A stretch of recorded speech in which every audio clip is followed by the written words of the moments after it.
สบายดีอีกครั้งหนึ่งวันนี้ข้าพเจ้าจะหาเลาะนครหลวงเวียงจันทร์ก่อนหลังจากนั้นเราจะออกไปเลาะบรรยากาศชานเมืองนครหลวงเวียงจันทร์ซื้อกาแฟอเมซอนเย็นๆกิน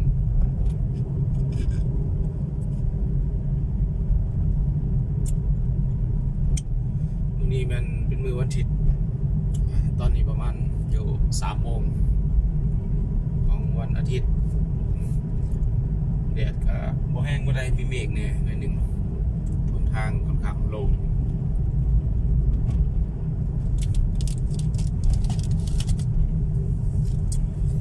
ตัวนี้มาฮอดหน้าตลาดชีวิไลเดี๋ยวสิลองเลาะออกไปทางหนองเนียงออกไปแถวสนามม้า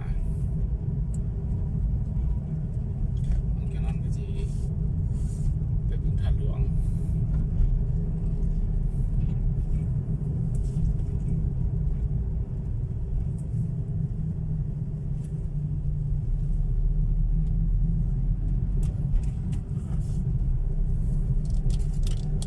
คาดว่าประมาณท้ายอาทิตย์หน้าสิได้ออกไปลุยป่าจริงมื้อนี้ยังลุยป่าให้ลุยเถอะยังขาดภารกิจอยู่นครหลวงเวียงจันทร์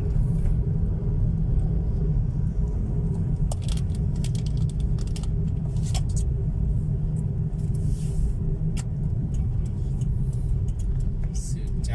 กินกาแฟ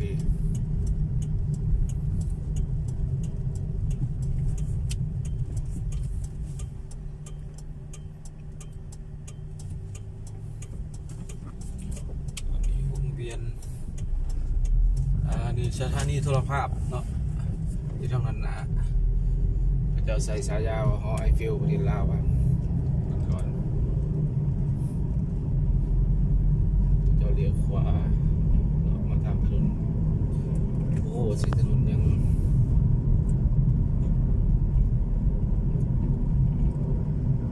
ไปเข้มทางมีแม่ค้าขายหมูไหม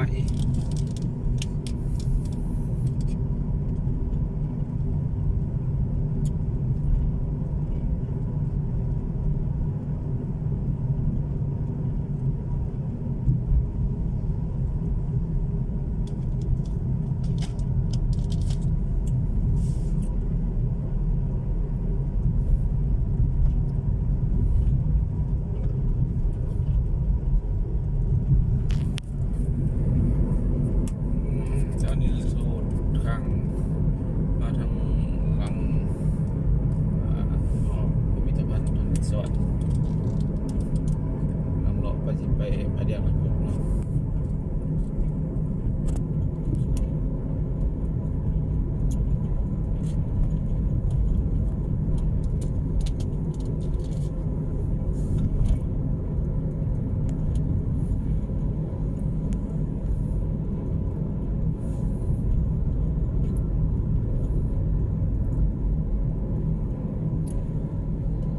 ทางค่อนข้างโล่งไปสะดวก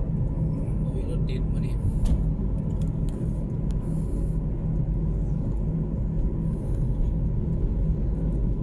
ฝนมื้อเช้านี่มีฝนเนาะออกบ่ได้ว่าจะไปถ่ายเขาเจ้าหาปลามื้อเช้านี่มีฝนเรากับพระเจ้าเองกับเป็นคนมักลุยป่าลุยดงจะเป็นส่วนใหญ่ในช่วงนี้เขามาเฮ็ดเวียกอยู่ในกรุงเวียงจันทร์กินฮอดป่าก็เลยมารีวิวในเมืองรีวิวชานเมืองให้ผู้เปิดได้รับชมเพื่อคนที่อยู่เขตชนบทจะเห็นบรรยากาศในเมือง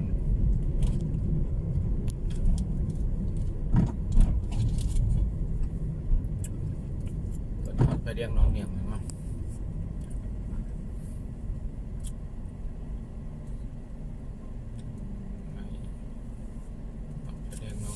แล้วจอดข้างหน้าเป็นศูนย์ขายรถหรูเนาะมีรถชุดรถเบนซ์ทางสามแยกสี่แยกตรงนั้นไฟเขียวแล้วทางไหนทางเริ่มเลื่อนตัวออกแล้ว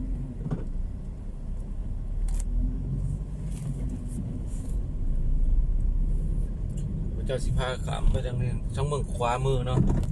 จะมีตึกใหญ่ตึกหนึ่งตึกโรงแรมลาโซเขากำลังก่อสร้างยังไม่สำเร็จแต่เป็นศูนย์รถหรู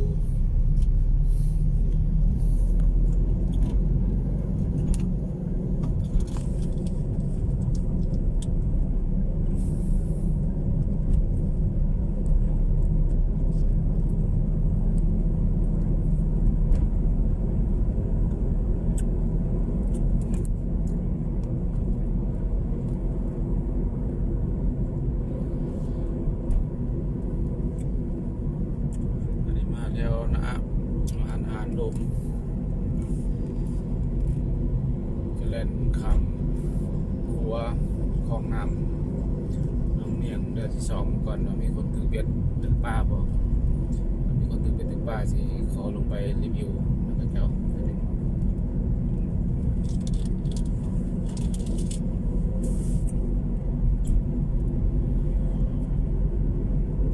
ตอนนี้ฮอตตลาดน้องเนียงตลาดน้องเนียงขายเรื่องต่างเดี๋ยวขึ้นไปสองจุดหัวกันเด้อว่ามันมีการตึกเป็นป่าบ่เด็กหัวน้องเนียงเนาะปกติเห็นตึกเป็นเนาะบ่เห็นนั่นก็บ่เห็น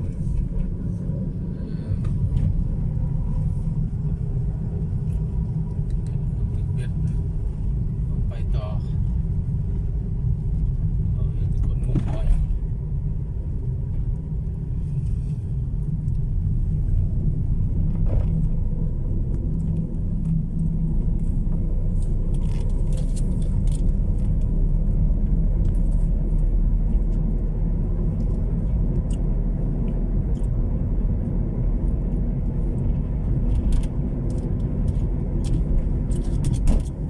ไปเที่ยวบึงท่าหลวงอาจจะเห็นต้นนี้ข้างโพน้องเนียงมา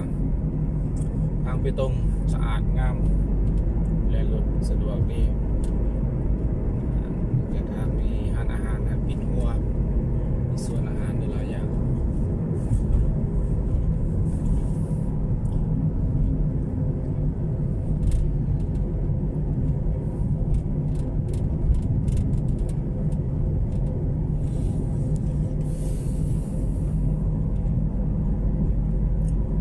อันนี้หัน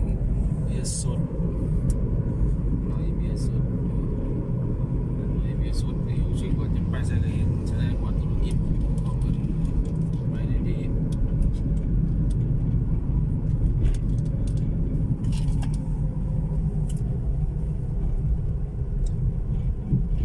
ตัวนี้ก็เข้ามาแถววังไซอีก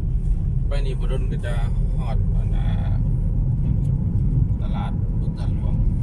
ถือว่าบ่ไกลอีกประมาณแบบ2 กิโลเมตรนี่แหละจะถึง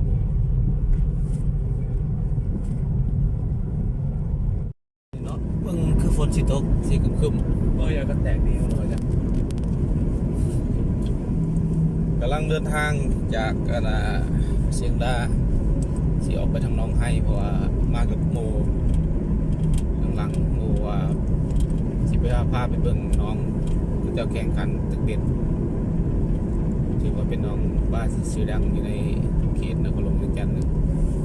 ที่ไปรีวิวเบิ่งว่าเขาเจ้าสิเฮ็ดแนวใดสิม่วนมันสักใด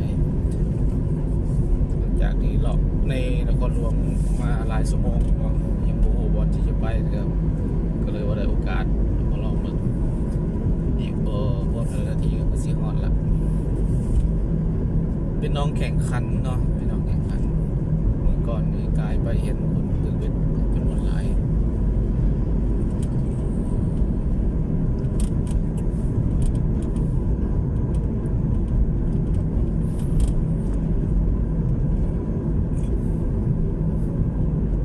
สะดวกดีแต่ทางลงมือวันอาทิตย์รถบ่หลาย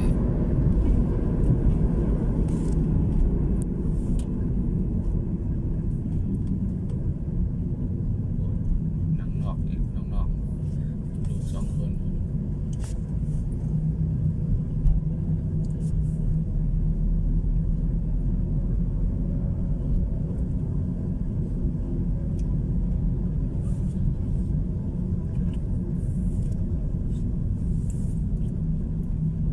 ซื้อน้องอย่างกับวันเฮาสิไป บ่ชื่อครับ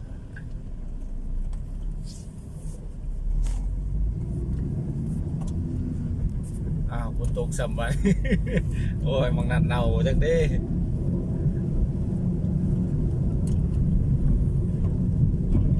เราชุดน้ำมันเนาะ โอ้ยบัดฝนตกท่านผู้ชม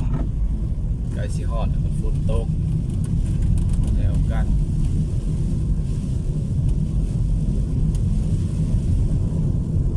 เอ้ยผมจะได้ฝากงามๆด้วยกันเป็นเบ็ด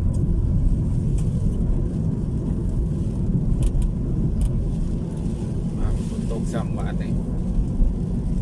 ไปเบิ่งที่เศร้าผมมีก้อนเดียวดอกฝนก็ได้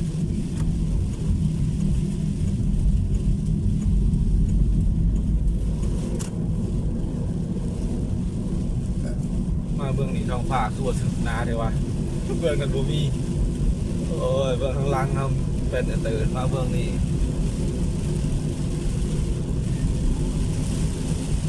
เอง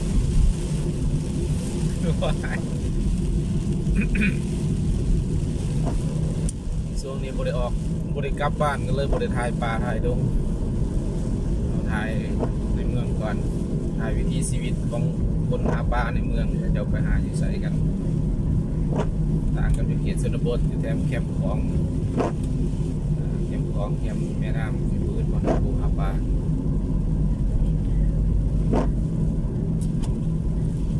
หวังว่าฝนสิเศร้าเนาะไปลองเบิ่งฝนบ่เศร้าคือว่าเรียนจบมื้อนี้บ่ได้เห็น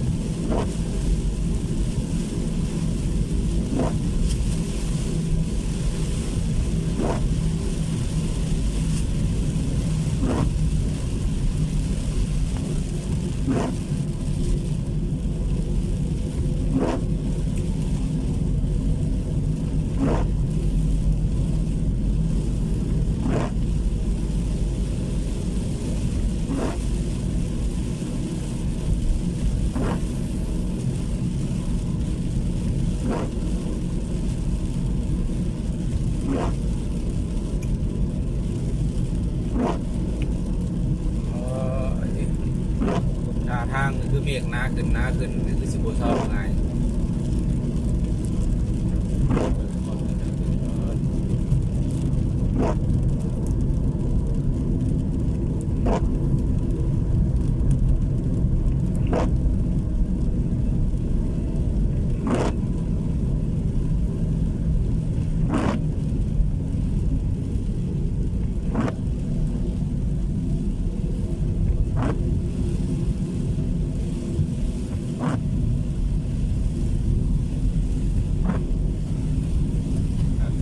แบบนี้มาบอกใกล้ๆสิหอยบนห้ำ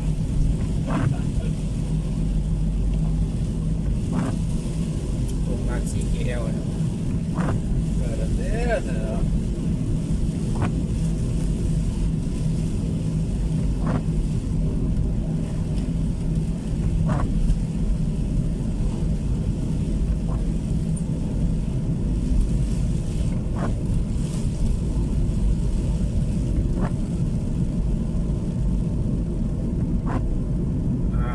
ฝนแล้วมาเบิ่งหวังว่าสิบ่ตกใ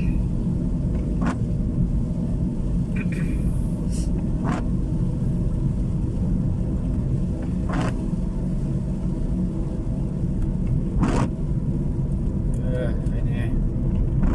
เศร้าแล้วขอให้เศร้าเด้อแต่ละก็ขอให้ไรคิด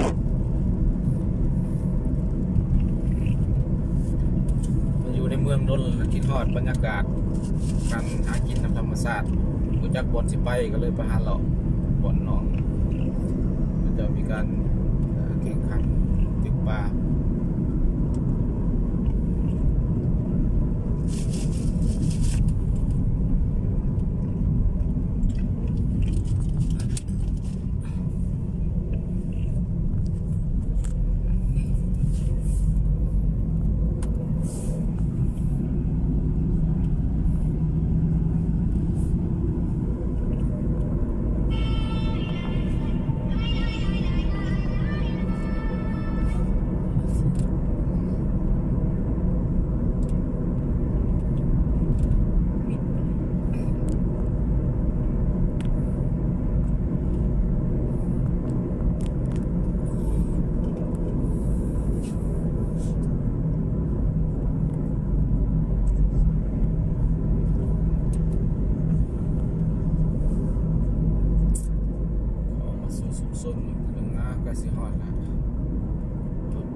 ใครแน่กลับมาพี่ผมมีฝนหวังว่าฝนสิบ่ตกตื่นแต่ว่าเบิ่งท้องฟ้าบ่ไว้ใจปานใด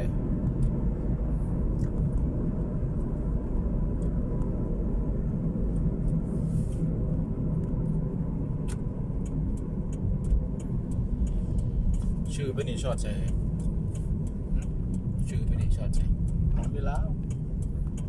เบียร์เหล้าอ่ะ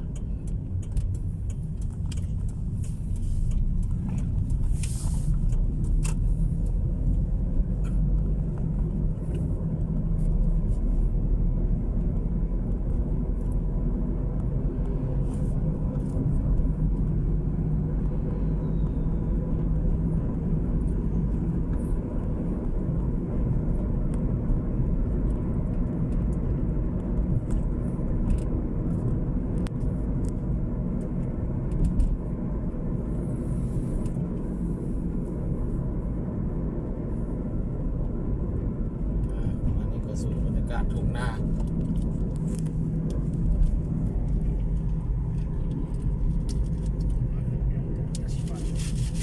แบนมัด ไก่สีหอมนะ แบนมัด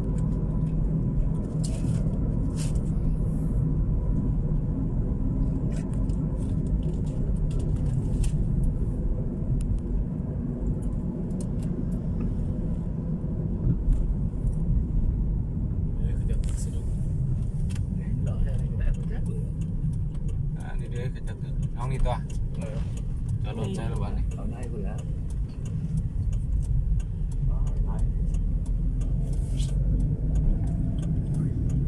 เขาต้องไหน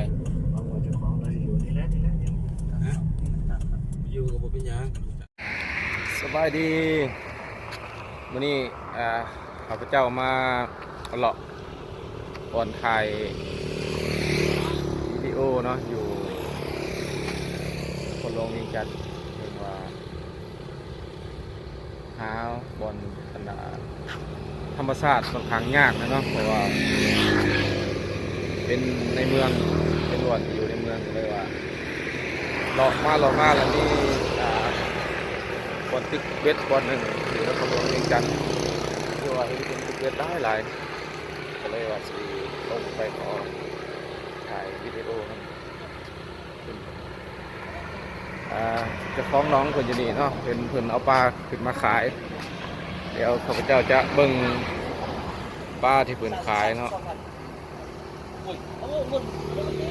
เอาตัว35,000ลูก เพิ่นขายปลา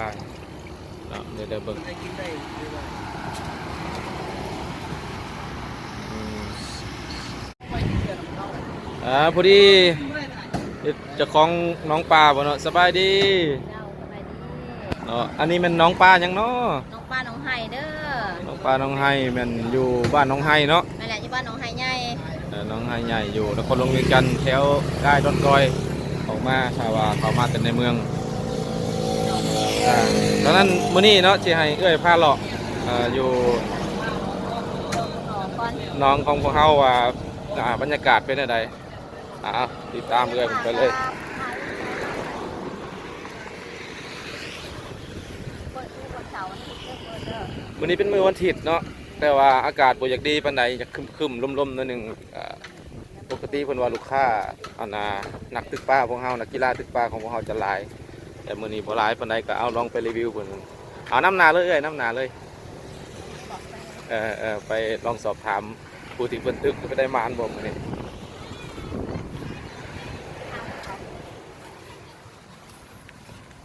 เมื่อหานโคตรเลยหานตายแล้ว โอ้ไปได้เนาะพอเอามานบ่ หานไหวนะ 2 คัน นี่ที่ โอ้บรรยากาศสุดยอดเพิ่นว่าค่าบริการเนาะตกอยู่มื้อนี้เป็นปกติมันแสนกีบต่อ2คันเบ็ดเพิ่นว่าแต่ว่ามื้อนี้อากาศบ่ดีแล้วก็มันเงื่อนไขบ่เหมาะสมเพิ่นเลยปรับราคาให้ทั้งนักกีฬาตึกเบ็ดเฮาตกอยู่80,000กีบต่อ2คัน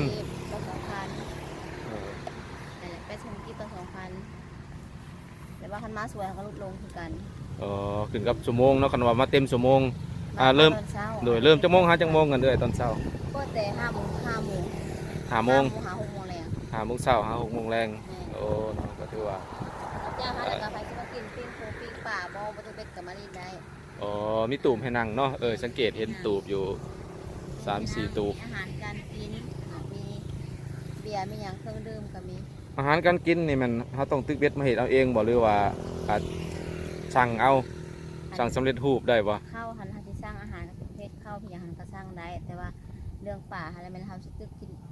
นเองบ่สิปิ้งเองก็ได้หรือว่าเฮาสิให้ปิ้งให้ก็ได้คือกัน อ๋อหรือว่ามี2ออปชั่นเนาะมีหลายออปชั่นให้เลือก บางคนก็อันได้มาแล้วก็พาครอบครัวมานะมาตึกมาปิ้งเนี่ยกินแซวกันเนาะ โดย บางคนก็ตึกแล้วก็กลับบ้านก็มีบางคนก็หายคืน โอ้ขายคืนเฮาก็ซื้อคือกัน ซื้อคือกัน อ๋อเพราะว่าเฮาเอาขึ้นไปขายอยู่ห้างทางหน้าเนาะของกินนี่ก็ได้ไปรีวิวห้างทางหน้า ได้หลายขายคืนเราก็ซื้อคืนซื้อให้ลูกค้าคือกัน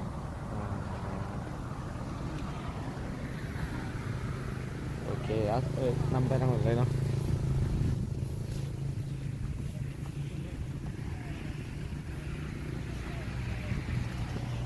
นี่เนาะสำหรับกีฬาตึกเบ็ดเป็นเบ็ดส่วนหลายจะเป็นซิงหลิวเนาะที่เราเห็นเป็นซิงหลิวแต่ว่าเบ็ดนี่บ่ได้กำหนดเลยว่าต้องเป็นเบ็ดแนวใด ทำเขาเท่าไหร่ทำเขาปิวก็ให้นี่ไง สปิลก็ลินได้แต่ว่าบ่ให้ดึกไปไกล เพราะเดี๋ยวมันสิเกะกะกันเนาะ ไก่เขียดทำนะ สปิลมีซิงหลิวไปได้เนาะหมานบ่เนาะ 10 ตัวหามา12 มันเรียกข้าวมันดีเป็นไรมันดีนะ สังเกตบรรยากาศน้องพนโอ้งาม เป็นธรรมชาตินี่ เหมาะสำหรับวันเสาร์วันอาทิตย์วันผักราชการวันผักเวียกผักงานก็ถือว่าพาลูกพาเต้าพาครอบพาครัวมาลิน มันได้เนาะเอาบุตรเป็นเอากับมานั่งได้กินปิ้งปลาก็ได้คือกันให้น้องเขาได้ผัก โอ้ยอีกน้องนี่มันอาทิตย์หน้าจะเปิดเนาะ แม่นแหละ น้องเมื่อกี้นี่มัน เขาจะสลับกัน สลับอาทิตย์หนึ่งบ่เอ้ย แม่นเอาปลาลงแล้วผักมันทีนึงก่อน อ๋อ ให้มันแข็งๆสินะ อันคือเห็นเพิ่นตึกอยู่เบื้องนั้นเพิ่นนั่นนะว่าพิเศษบ่ เพิ่นตึกเอาซื้อเอาปลาขาวปลาสลิดปลาอย่างซื้อ อ๋อตึกเอาปลาธรรมชาติ แม่น ใส่กี่กระเดือนบ่ แม่น อืม ที่เดือนบ่เป็นกุ้งอย่างเขาตึกสินะ โอ้คันคือปลาคอนี่แม่นให้เขาเจ้าตึกได้เลยบ่หรือต้องเสียเงินคือกัน พอหันแล้วมันเข้ามาเตียนเขาเก็บ50 ค่ะ อ๋อเก็บ ที่พอ 50,000 พอ อ๋อ เก็บ ก็มีคนได้อยู่บ่ปลาคอ เมื่อวานนี้หันมีเพื่อนหันตีเขาได้3 ตัว อ๋อ เนี่ยเติมได้บ่พอ50,000ได้3 ตัวเนาะ โอ้คักอีหลีบรรยากาศน้องบุญ ธรรมชาติเลยนะ ทั้งหมดทั้งหมด มีอยู่5 หน่อ5 หน่อเพราะว่าหน่อเขาเป็นกิโลกับหน่อนี่หรือเปล่านั้นน้องตึกอะไรที่2 หน่อนี่ โอ้งามหลายอีกตัวนี้มันน้องอยู่อีกภาคหนึ่งเนาะน้องที่นี่มันเปิดทิศนี่แต่ว่าน้องโตอยู่ภาคมือข้าพเจ้านี่มันจะเปิดใหม่ภายในอาทิตย์หน้าซึ่งบางช่วงนี้ปรับปรุงเกลือปลาเนาะให้มันใหญ่ได้ขนาดสังเกตว่าจะมีตูบเนาะเป็นมีตูบให้เป็นที่พักสำหรับบุรีปลาขอบครัวมานั่งริมมากินปูกินปลาพักผ่อนในวันเสาร์วันอาทิตย์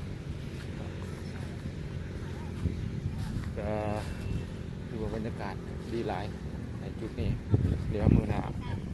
ทีมงานเขาจะมาถ่ายอันตื่นก็ยังมีหลายจุดเนาะสิเป็นหลอกมีหลายจุดที่เป็นหลอกเป็นหาทีมงานปิดเวทกัน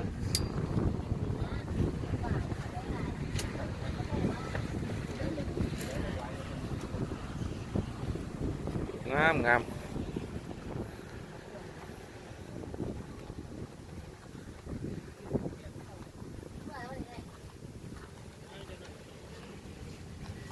บรรยากาศสุดยอดเลย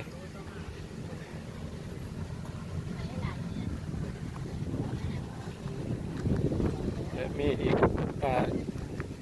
จุดหนึ่งเนาะมีอีกจุดหนึ่งเดี๋ยวข้าพเจ้าจะไปเบิ่งเป็นกั้นออปชั่นเพิ่นตึกเบ็ดมันจะมี2แบบเนาะแบบที่1มันแบบม่อมเมาเนาะแบบที่2มันแบบสั่งกิโลคนโทรมาแม่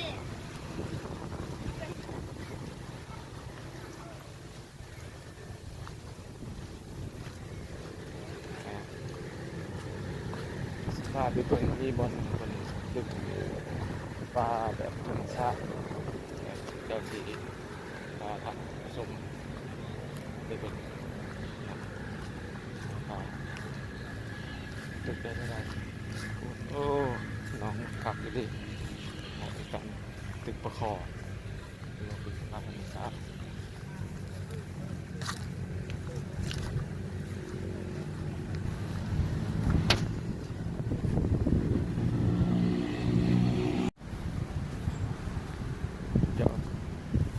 คันน้องออกมา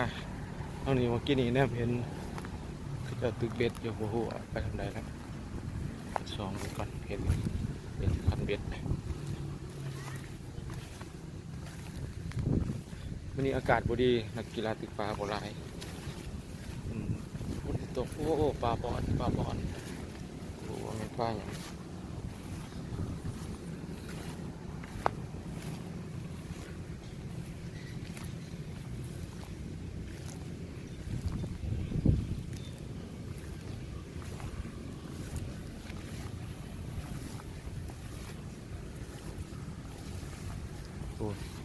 โอ้ขอบ่ปะขึ้นนี่เครื่องปลูกมักไม้ม่วงเพิ่นหลาย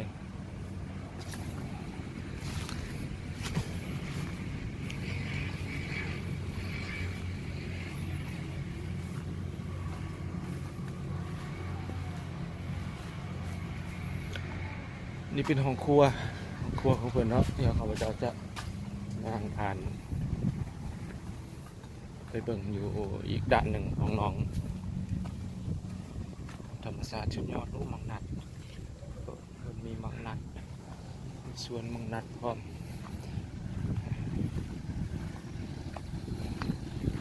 ข้าพเจ้าแนมมาตอนย่างกายมาเห็นบ่อนนั่นคนหนึ่งคือรถคือคนหนึ่ง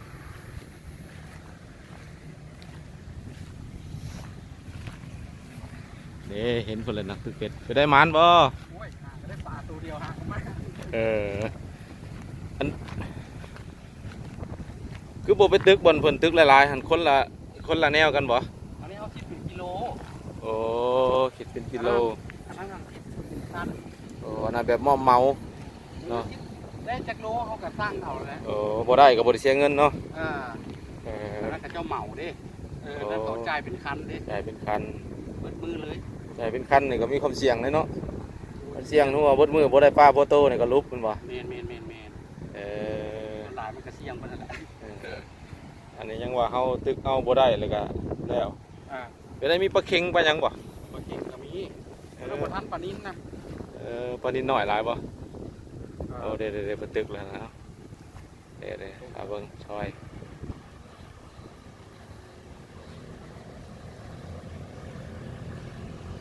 มาตึกประจำบ่เจ้ามาประจำเลยโอ้บรรยากาศดีเนาะตึกแบบเจ้านี่แหละขักบกดดัน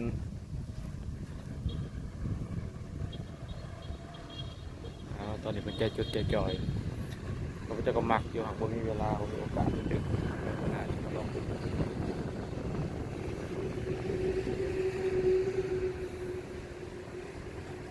ตึกแบบเป็นกิโลนี่เพิ่นให้ตึกแต่น้องเดียวนี่บ่หรือว่าตึกน้องใดก็ได้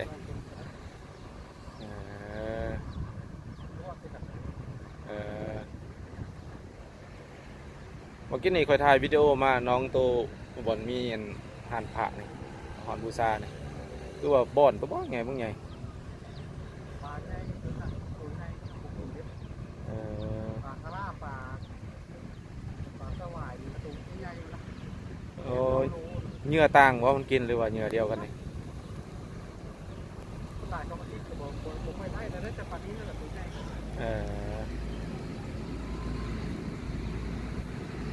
โอ้ได้เหงื่อเพิ่นอุปกรณ์เพิ่นโอ้ไฟฟ้าโอ้โอ้มีปลานิลตัวหนึ่งใหญ่เติบ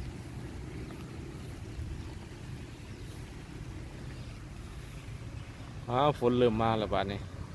มือกล้องนี่เราสิได้ปุ๊บ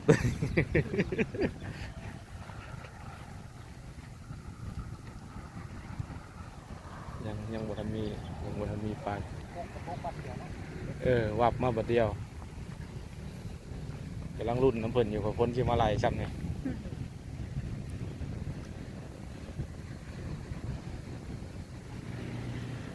โอ้คนมีปลาเข็งนี่จะเรื่องบ้างฝนตกแห้งวันนี้โอ้เจ้าบ้านนี่เอ้ยเอาฝนมาโอ้มีปลากล้วยให้ชนฝนตกแห้งแล้วมือกล่องมันสนอยู่กล้วยเก็บอุปกรณ์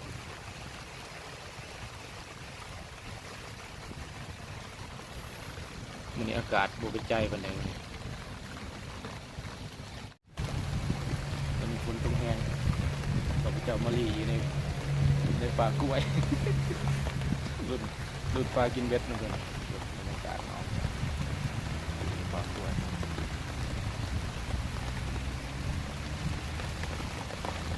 เบ็ดติดปลาแบบปลาใหญ่ที่ลากแดงลูกน้องเลยนะ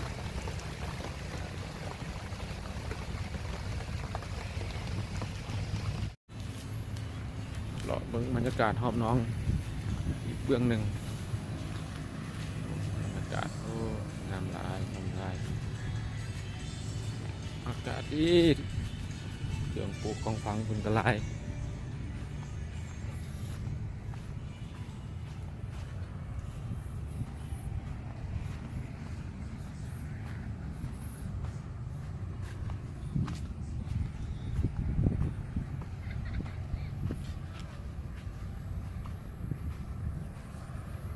การหอมหนองสุดยอดเลย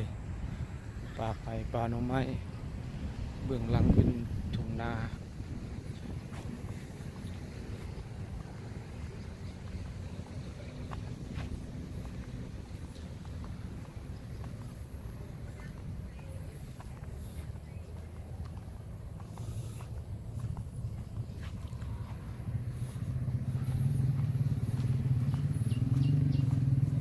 โอ้ปลา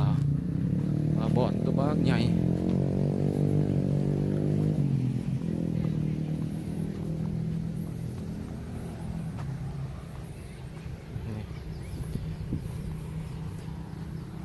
ปลา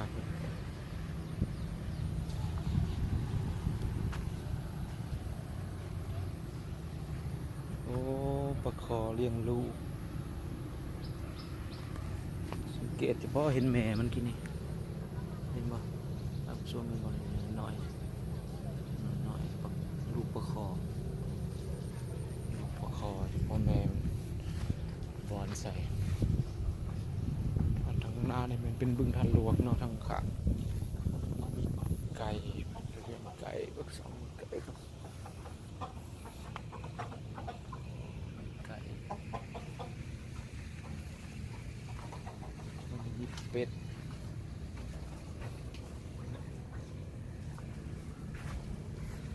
ข้าง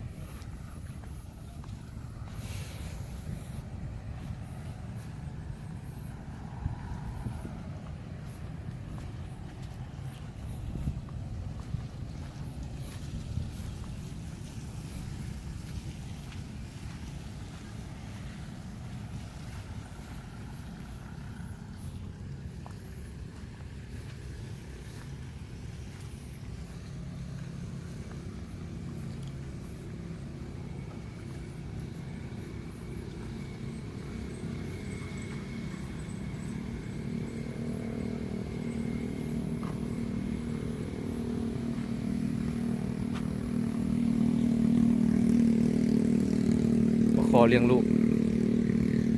แก่เป็นแม่มันตัวพวกใหญ่กัน ก็มาวะจะได้มาเรื่อยอยู่วะขาประจำเหรอ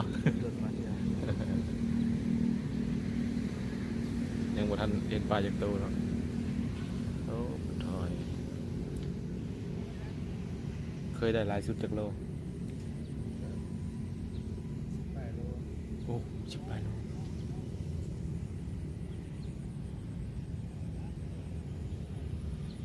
เกินคุ้มนะ18 โล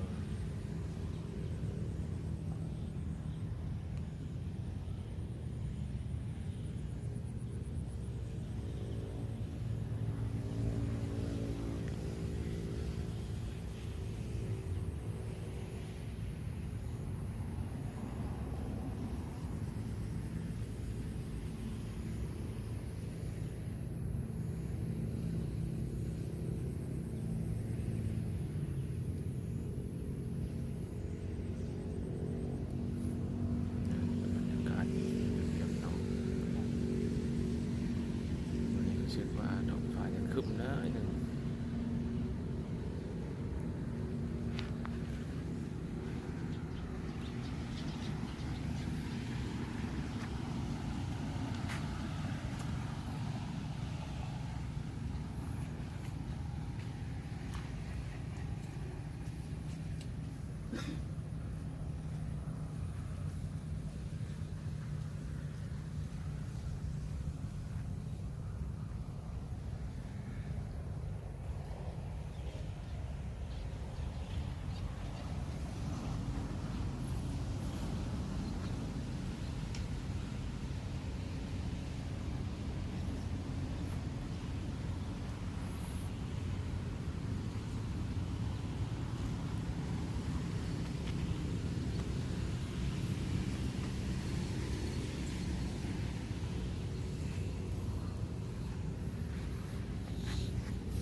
ถ้าเบิ่งปลาน้ำเจ้าอยู่ถ้าเบิ่งปลา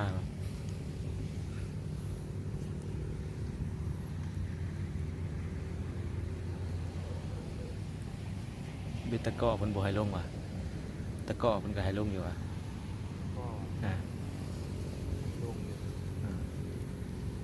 เห็นแล้วลง อ่า ปุ่มตะกร้อ แม่นมันรุ่นตัวใหญ่เด้อแช่ปลาไว้เดี๋ยวปลาใน ป ก็ ลาลงเป็นไง บอก ค่อยมีบริปล่อย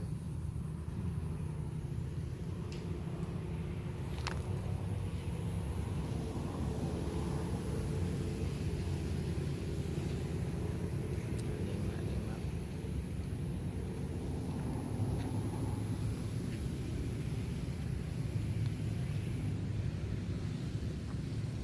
เจะตึกคุณนี่ไหลเป็นโลบ่จะไหลเป็นโลวะ น้องข้างล่างจะดู อ่า ได้เป็นพัน อ่าอันนี้ไหลเป็นขั้นบ่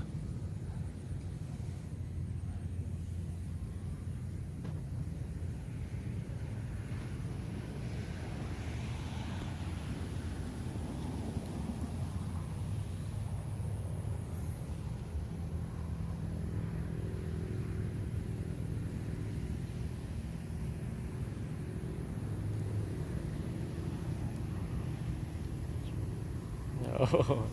หัวติดดึงคือเชือกแต่บ่ติดเราไปเบิ่งกันไปก่อนน่ารุ่น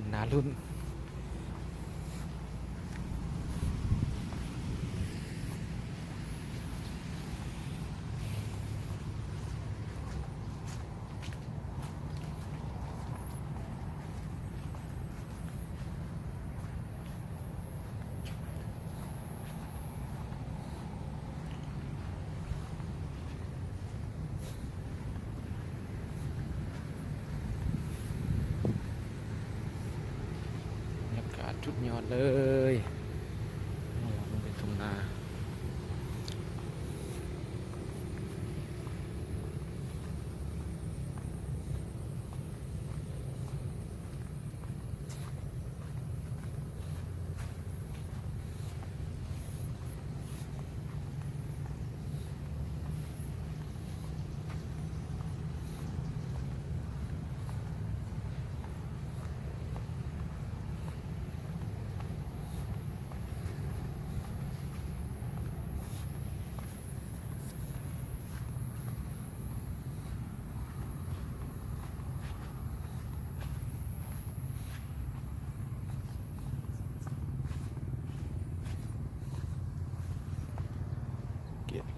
ายอยู่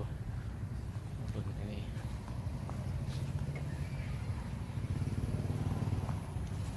สั่งแล้ววะ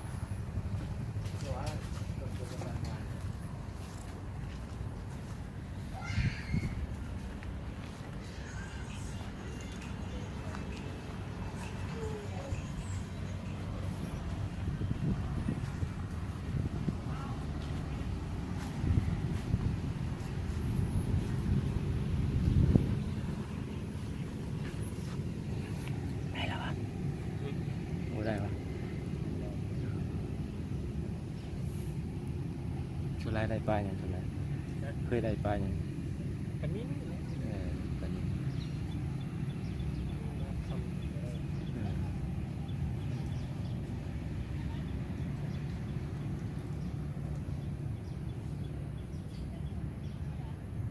ไหลเป็นคันด้วยกันบ่นี่เลยไหลเป็นคันบ่ นายเป็นคนคนหนึ่งอยู่มาเช่า จูนเขามาซาแบบนี้เพิ่นลดราคาให้บ่ แต่มาเป็นลูกพัน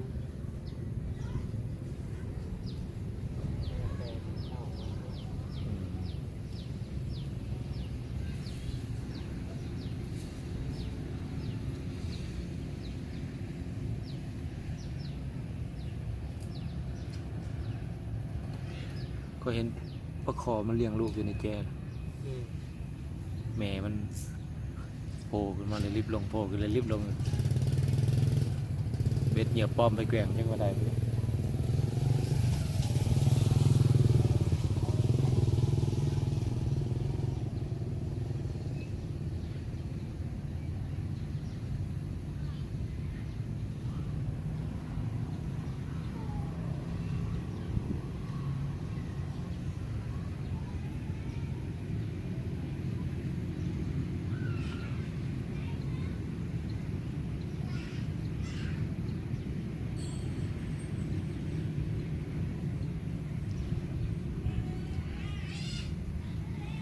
มีปลาใหญ่อยู่บ่น้อง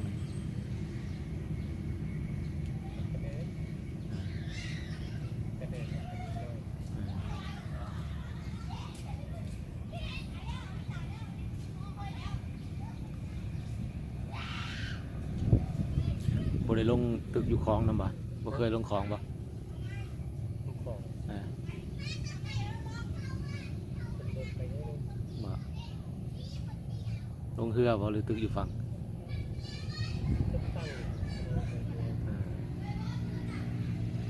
ตั้ง กันวันได้มีหินมีถ้ำหลายบ่เครื่องคักนั่นของตะกี้ข่อยก็มักไปตึกอยู่ของมักนั่นเลย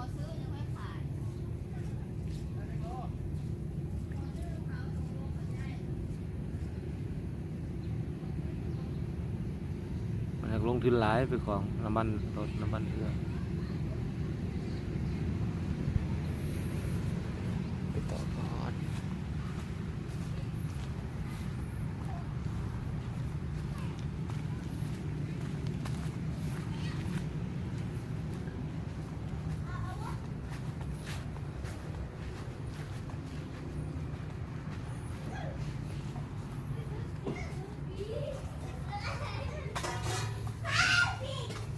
ขอซื้อฝาก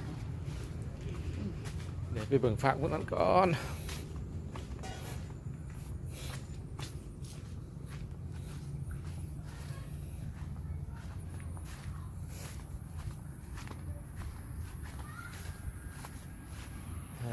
มาเบิ่งนักตึกปลาคนอยู่มุมนี้ก่อน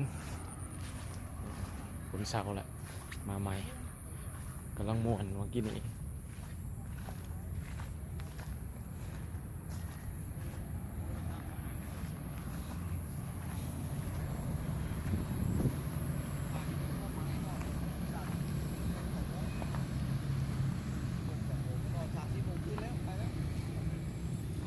ประกาศตัวไปนะถ้าประกาศผู้ละเตียน โอ้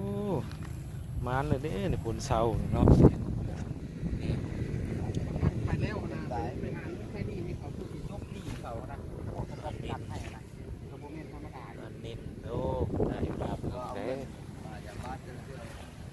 เป็นครับตาม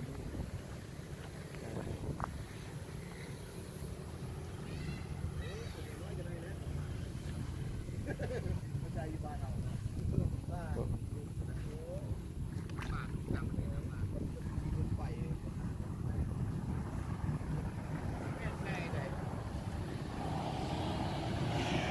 ลงเลยนะให้อยากมาไปหมดเลยอยากมาโดนอยากไปก็ให้อยากไป มาเนาะได้2 โต 3 โตเพิ่มเบิ่ง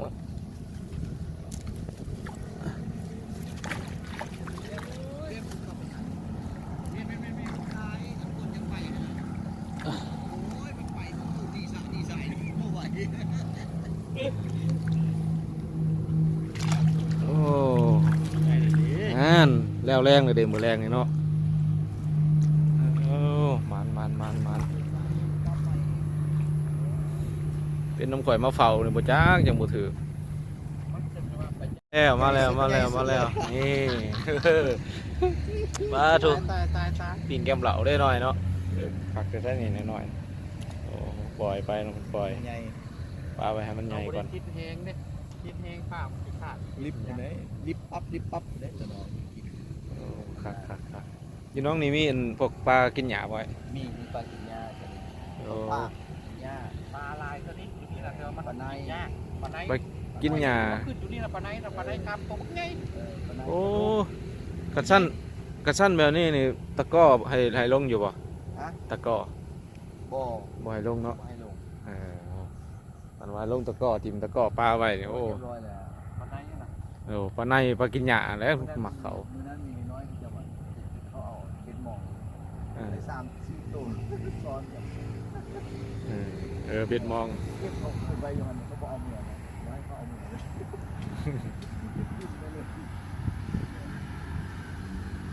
เลย มิแต่ให้ลงแต่ชิงริวเนาะหมากเดียวหรือว่า2 หมากบ่ให้เกินว่ะ เมื่อไรเขาไปซิบ้านเดียว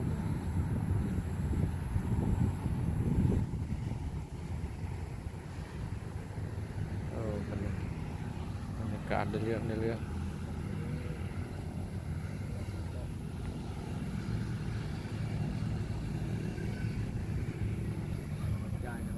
ใจประเดี๋ยวไว้เดียวกัน มาลุ้นกันเพิ่นชูมมาใกล้ๆเพิ่น เฮ้ยพอตามเรื่องหลังเนี่ยเดือนนึง2,000ยังโมโหกินเดือนนี้ยังไม่ได้เงินข้อเลี้ยงเลยเดือนนี้เรียกจักตู่บ่มีเลยบ่มีจ่ายเงี้ยนี่แหละ โอ้บ่ขอเด้อเนาะอุ้ยหลุดโอ้เสียดายตอนนี้สิคำเลย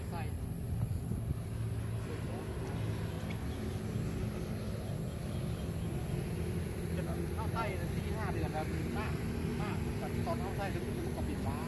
เราดุนไปเกลือมันจางแล้วเดี๋ยวข้างในไม่ลงมากมันจะลงมา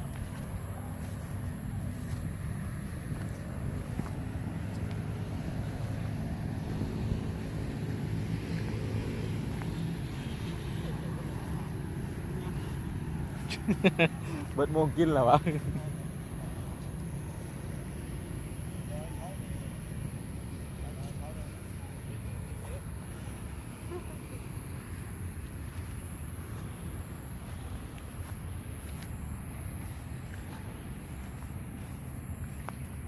น้องน่ะตึกบ่ถือว่าน้องน่ะ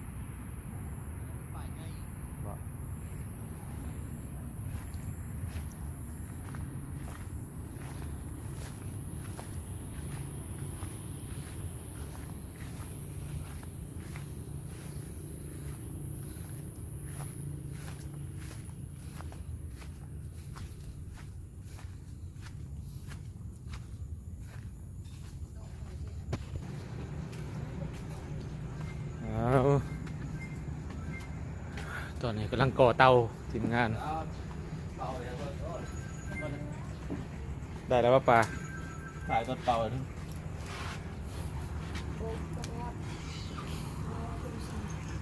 เตรียมปีงปลาเนาะคือว่าได้ปลาแล้วลมแห้งวันวัยรุ่นเนาะ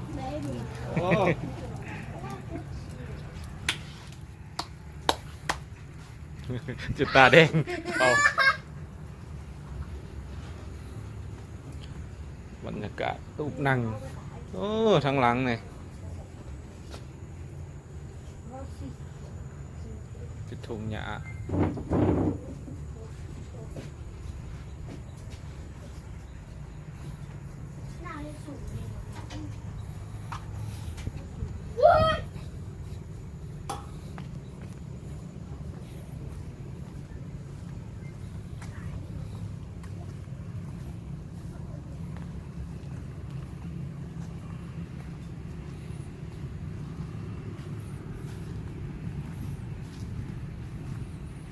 เป็นได้อยู่วะ บ่ได้ โอ้ ทำนั้น อากาศจะครึ้มในเนาะมื้อนี้เนาะอากาศจะครึ้มในเลย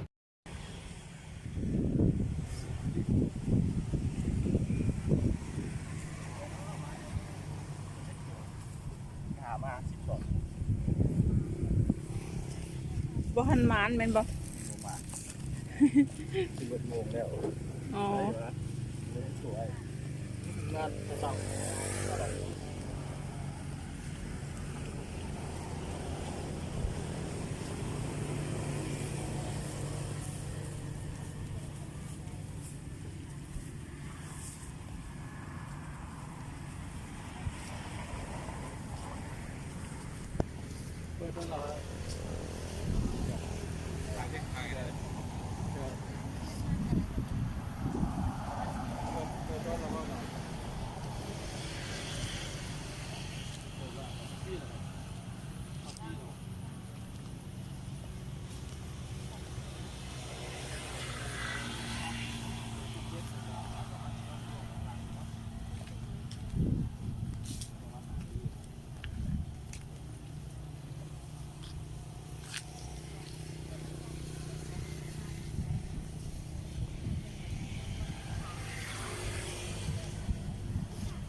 ยัดปลาเขาคนกวนน้ อะไรเหรอ ำ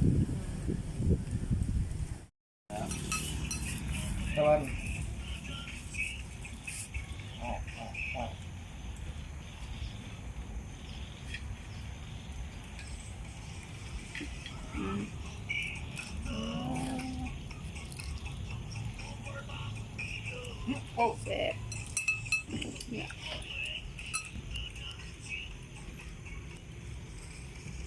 เก๊กเก๊กเกี่ยวเขาก้อนไปเกี่ยวเขาแก๊กตีสนุกกว่าอันนี้เกี่ยวเขา แซ่บบ่น้องเนยแซ่บ บ่ได้เห็นอย่างงั้นแต่กินปลาหมูนะบ่ได้เห็นอย่างนั้น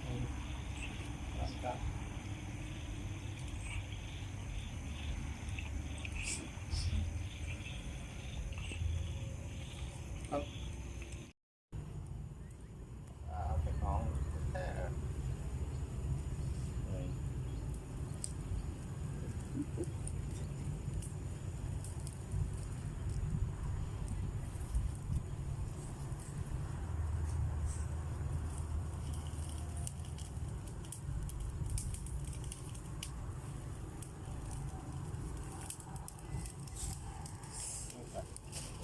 โอ้ยบ่สะไฟก่อนบ่โอ้ย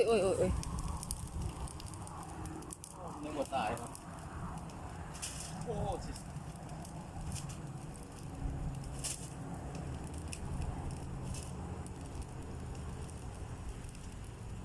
โอ้ย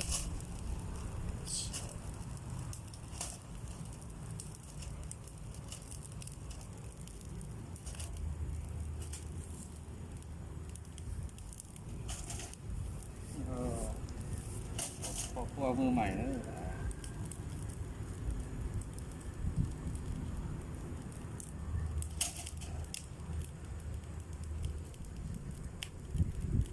อ้าว แซ่บบ่ เรื่องว่าแซ่บพอมันแห้งแซ่บ ดิปลาสดๆขึ้นจากหนอง แต่ว่าได้ปิ้งก่อน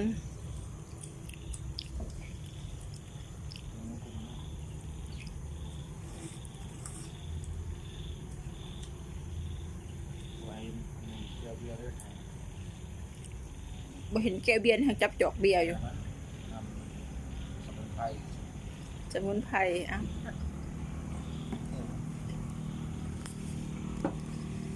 ได้แหละ เอา โอ้ครัวสดแล้วเนี่ยนะ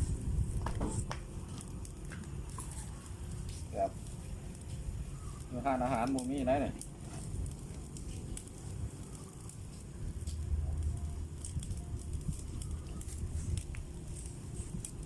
มาจากน้องปลาน้องไฮเด้อ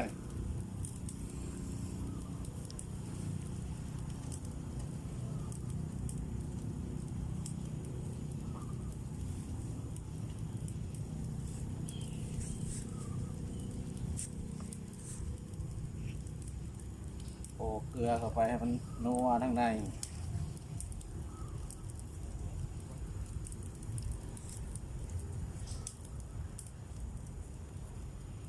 ตึกประมาณ2 ชั่วโมงได้3 โลปลากินดีหนอง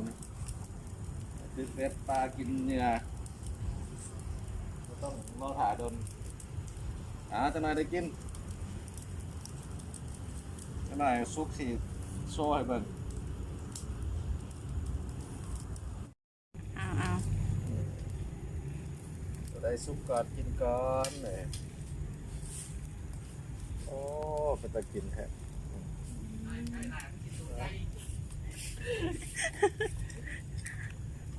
ได้แล้ว